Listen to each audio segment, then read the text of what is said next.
nice because you just have to do the X and the N. So from our sample, we're generally given an X amount and an N amount. This is your sample. And we would find your P hat, which is just a proportion, X over N. We did this with your confidence intervals. We're going to do this again. Remember we had your margin of error, we used your p-hats and all that. We don't do any of that stuff. We just do your hypothesis testing. So, Olivia, but we do use your proportions. Okay, now, because of that, because we're not using a mean, we can't use your mean minus your sample mean minus your population mean, we have to change your z-score formula slightly. This is another way to just calculate with proportions. So we're, instead of doing this, because we can't do this, and we generally don't get a standard deviation with your proportions either. We just get an X, we get an N. So we have to use those. So this is changing to say, this was your sample minus your population. This is also your sample minus your population. Now we don't get a standard deviation, but we do get an N. So the denominator is going to be the square root of P times Q divided by N. Okay, I will give you this formula. Okay. So instead of using this z-score formula for proportions, we use this z-score formula. How can you identify it? Because it has a proportion, P in it. Okay? This guy, for my regular z, just uses my mean. We're off the means. We're in the proportion. Okay? A major difference. That's it. The rest is going to work the same. Claim, HO, HA, left-tailed, right-tailed, two-tailed. We're back to your table 4, so we're back to your inverse norm. We can look it up inverse norm. Remember, we take our level of significance. We put that in there. If there's two tails, we divide it by 2.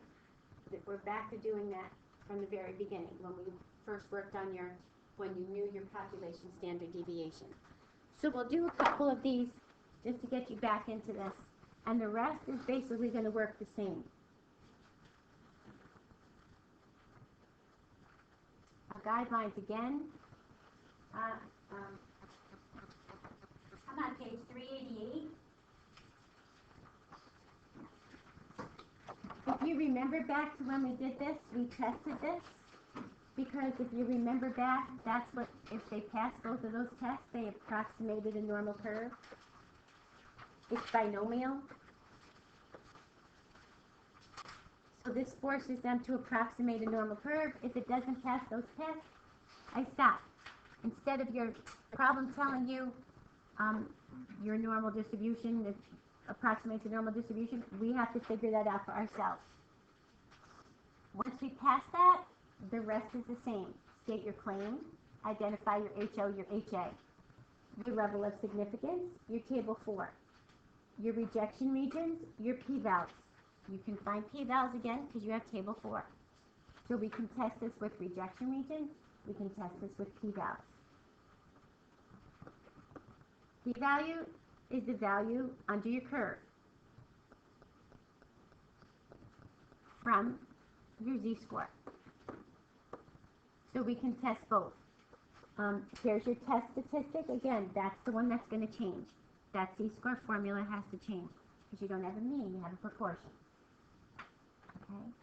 And then based on that, do we reject HO? Do we fail to reject HO? We follow your chart again. Bring your chart over here. And we should be in good.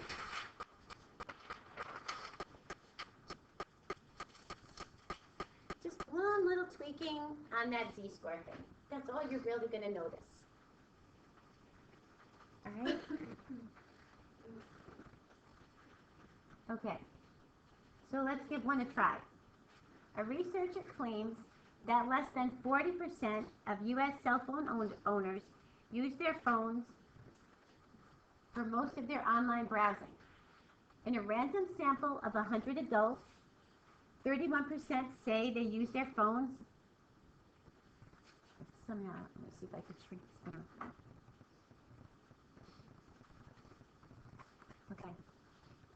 and you want to test this at a level of significance of 0.01, is there enough evidence to support the researcher's claim? So here's the researcher. He claims, here's my claim, that something is less than 40. Okay, 40%. Remember to flip your percents to a decimal. Now, this is dealing with the population. He's making a statement about the population. So I need a population parameter for proportions in here. I use the P. This was my mean before, my mu, right? Before we used the mu. This is about your population. This is your P. Okay? Now, is that an HO or an HA? HA. Good, Stephen. It's an HA because there's no equal sign. The complement of this is greater than or equal to. That's my HO. What test is this? Left. It follows the HA arrow. It points to the left. So now, I'm going to do a reject region. Reject H0. Failed to reject H0. I need this critical value. Because it's a z-score, I need my critical value. Is it going to be a negative or a positive? Negative. So I look at my level of significance, and this area has to represent 0.01. What is the z-score that's associated with 0.01? So I go to my calc, and I say inverse norm. Second bears inverse norm. Whoops. Second bears inverse norm. I want the area to the left, 0.01. Leave everything else the same and tell me that z-score. Now again, you're always going to get a negative if you look it up this way, but still do. If there's two tails, you divide it by 2. If it's on the right, you still look it up this way, but then you just take away the negative sign. So if I round, this is negative 2.33. This is my critical value. That's my cutoff. Okay? Not a lot different. Now, we're going to set up this formula.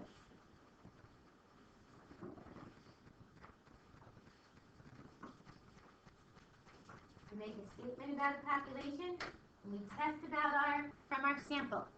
We have sample information. 100 adults, and we found p hat from our sample is 31%. Notice there's no standard deviation here. You either get a p hat, and that's it. Now, your formula, when you do this, only needs your p hat. It doesn't need your q hat. It needs this guy. So back to your population, if this is 0.4, what is your q? 0.6. And you don't need the zeros, but I just left the zeros there. So now we have all our information. So we're going to pick up your z-score formula. Again, you take your sample minus your population, divided by, notice these underneath here are p, q, divided by n. They're not my p hats.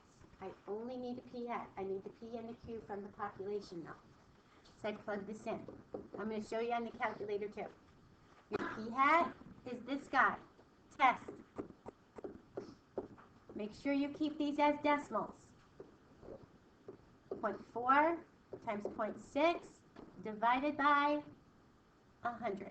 That stays underneath.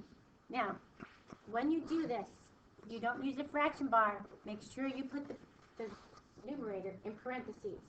The denominator, everything's going under your square root sign, and it will go exactly in that order that you wrote it. But in the numerator, it needs parentheses, or use your alpha key. Okay, so your z-score for this is negative 1.84. We're going to do your p-vals with it in a minute. Negative 1.84. Here's my 0 over here. Does it fall to the left or to the right of negative 0.33?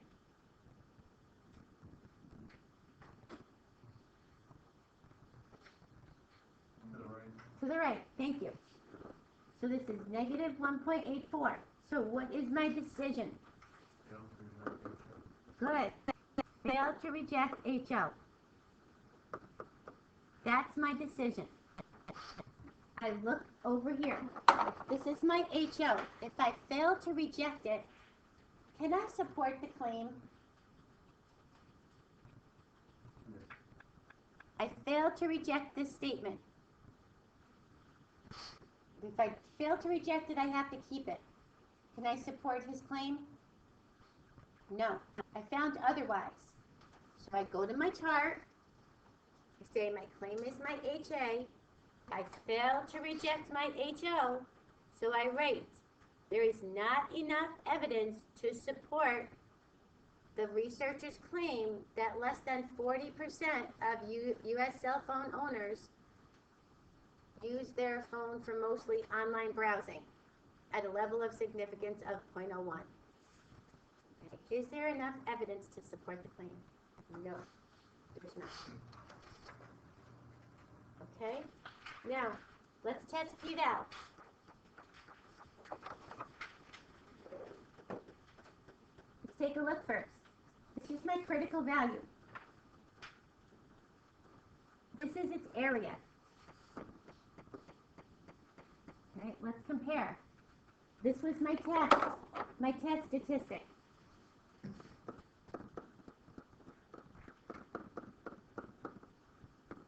This is its area. I gotta look it up. This is where my p-val comes in. This is p-val. Where do I find this area?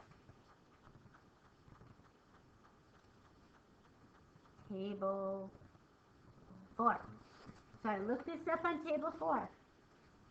So if you look it up on table 4, and it is my area to my left. But I can tell by this. Shouldn't my area be bigger than 0.01? Yeah, it all makes sense to me now. 0.0329. And it is bigger than 0.01. I can clearly see that. Here's my p-val test. My p-val 0.0329. My level of significance 0.01. I fill it in, and I am greater. That is my fail to reject H0.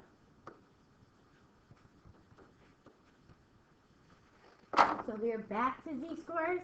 We're back to table 4. We're back to testing either way. Okay. Now, the beauty part. The calculator. For those of you that like the calculator, you're in the same boat.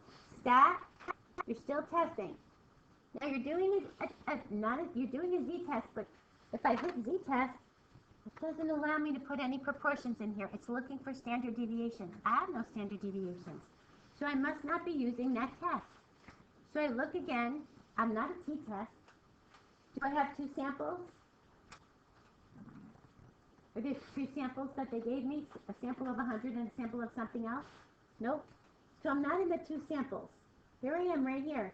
1 proportion z-test. I'm right there. I do that so that you'll see it's easy to find if you forget. And look how nice this is. My p sub 0. My p sub 0 comes from my original claim. My original claim was 0.40. Okay. My x, well, they didn't give me an x. They gave me a percent. So I have to find what my x is if I'm going to use my calculator. 30, oops, my green doesn't work. 31% times 100 is 31 people.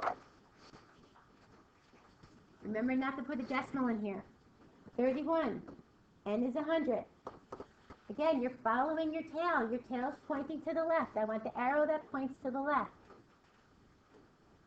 And then I calculate. There's my z-score, rounded. There's my area. Your calculator rounds slightly better than we do. So 0.0331 is your p-val. Don't be confused with this. Proportion from your population. P for p-val. P-hat for your sample. So there's 3 different P's on that. So just be careful of all those P's.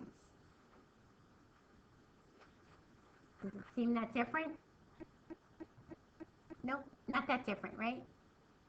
Proportions instead of means. Basically the same kind of setup. Claim, HOHA, blah, blah, blah.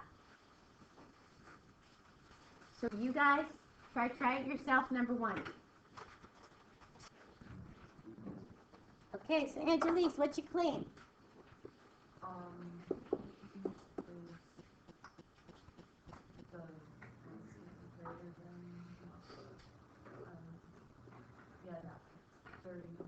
Point 30. Good. Is it the HO or the HA? The HA. And your HO is? Good. Devin, what tail test do we have? Right tail. Because it follows the HA. What's your critical value cutoff? Okay, so now we need to know this area here is 0.05. That's my level of significance. Yeah, so that area is 0.05. I will not allow anything smaller than that. So Stephen, what'd you get? 1.645. So we go to our calculator. We say inverse norm. Give me the area associated with 0.05. There's my area. I want the z-score where that cutoff is at 0.05. Now, the only difference here is it's going to give me a negative. But I know that my curve has symmetry. So this piece here is the same as this piece here. I just make it a positive. That's important. I need my cutoff. Okay? So now, I've got a bunch of sample information here. You sampled. Your p-hat is 0.38. You sampled 150. Level of significance, 0.05. So your formula, if you choose to use this.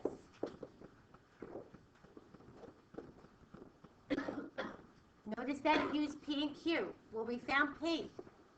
What is Q? No. Go off of the P, the population, 0.70. We only need p-hat, but everything else goes off of the population. So now, we plug this in. P-hat minus this, and we should get a positive, right? Because we're in the positive area. Square root of 0.3 times 0.7 divided by 150. You should get a z-score of 2.14. Where does 2.1 fall? To the left or to the right of 1.645? To the right. So, I'm over here, somewhere. What's my decision? Good. Reject HO. Is there enough evidence to support the researcher's claim? If I reject HO, am I going to agree with the researcher? Yes, because I rejected this. I'm going to go along with him. Claim is claim is HA. I rejected my HO. At a level of significance of 0.05, there is enough evidence to support the researcher's claim that more than 30% of U.S. smartphone owners use their phone while watching television. This book is probably a good 5 or 6 years old. I'm sure this, maybe even a little bit longer, I'm sure this is like more than double of the 30%, wouldn't you think? Yeah. Okay, so now, that's my reject region test. We're going to do a p-val test. So we've got a z-score over here. Here's my cutoff. 1.645. Which gives me, there's my level of significance. Now, here's my test information. 2.14. I need to find the z-score associated with that. Shouldn't it be less than 0.05, right? I can kind of see it will be less than. So I look in my table. Now, when you look in your table, 2.14 is going to be a really large number. So either you're going to subtract that area from 1, or you can look up the negative 2.14. Don't give me that big, huge area. So I get this. So I test p-val, level of significance. And I say less than or equal to. Fail to reject H0. I should get the same decision that I built over here. P-val and this. Now again, if you put this in your calculator, you need to do X and N instead of P hat. So you have a P hat of 38. So you're going to take 38% of 150. Did anybody take 38% of 150 and use their calc? Chris, did you use your calc for this? No? How much? 57? Okay, so you can absolutely put this in your calculator. Go to test, stat, go to test, come down to 1 proportion z-test, and put this in. That comes from your population. That just has a plain P. Your X is your 57, 150, and follow your tail. And calculate. Okay, there's my P hat. Shows me my P hat again, and it shows me that I did the right thing when I figured out my X and my N. So that's a good thing for you to check. It showed me my proportion statement, my z-score, and this P is my p-val. The calculator's nice, but there's 3 P's. You got to just decipher them.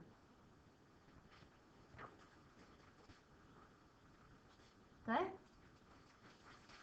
All right, one more. One more, we'll do an equal one. So we just go back to our equal one. A researcher claims, here's my claim, that 80% of all college graduates say their degree has been a good investment. How do I write that claim?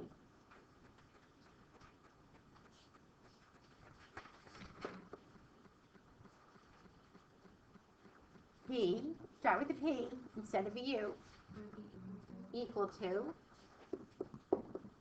It's another way, when they just state that information, that's another way that they say equals. Is this my HO or my HA? HO, because it has the equal sign. And look what I'm using here, the word reject. Right? That's good to tie that in. What's my HA? Not equal to. So how many tail tests do I have? 2 tail tests. Reject H0. And fail to reject H0. So you need to share this critical value. This is the only thing that's awkward. So at a level of significance of 0.10, they both have to share 0.10. So it's 0.05 in each one. When you go to your calc and you go to second VAERS, just say this. I'm at the 0.10. How many tails do I have? 2 divided by 2. And you get a positive and a negative. Negative 1.645, positive 1.645. The rest should work the same. So you pull out your sample information. You have 1,000 graduates. And they gave you an X. So if I'm going to use my formula, I need a P hat.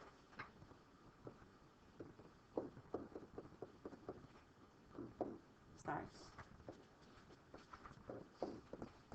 I made it nice. So we have 0.845. Okay. So if this was my P from before, this was my P from my population, what is my Q?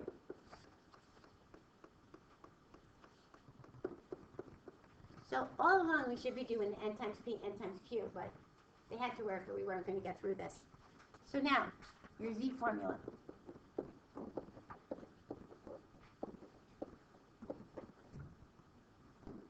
So P hat, we work this out. P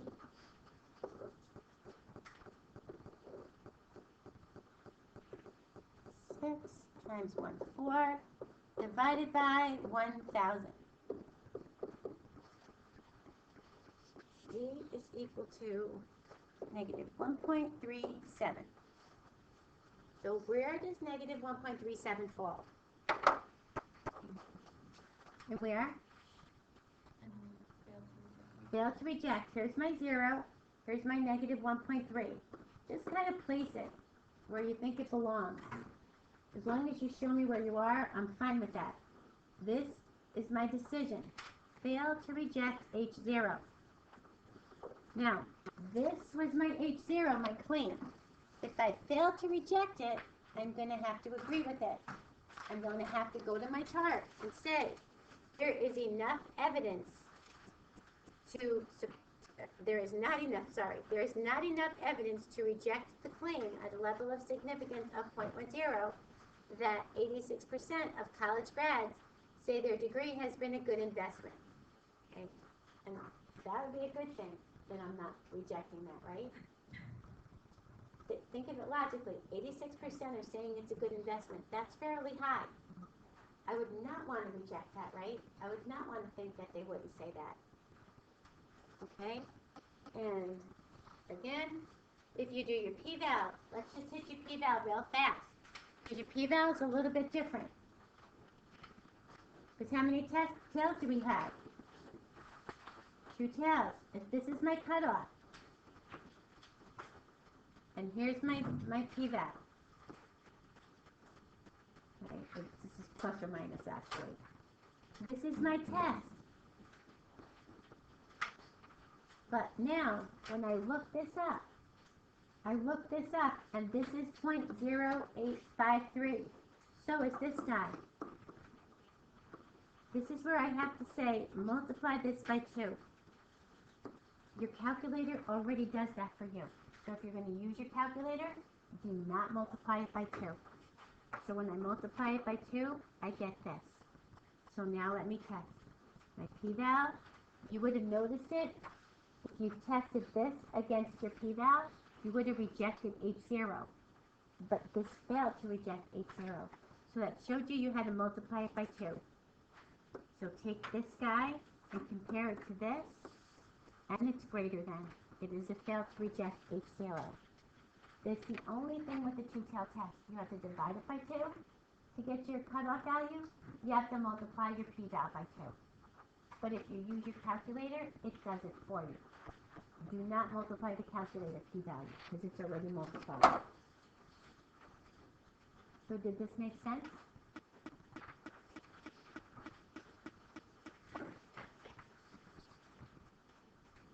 Okay, makes sense? 391, do the first 3, they'll tell you what to do. 9 and 10, do a p-val. 12 and 15, do a reject region. Does that even make sense up there? Can you read it? Okay.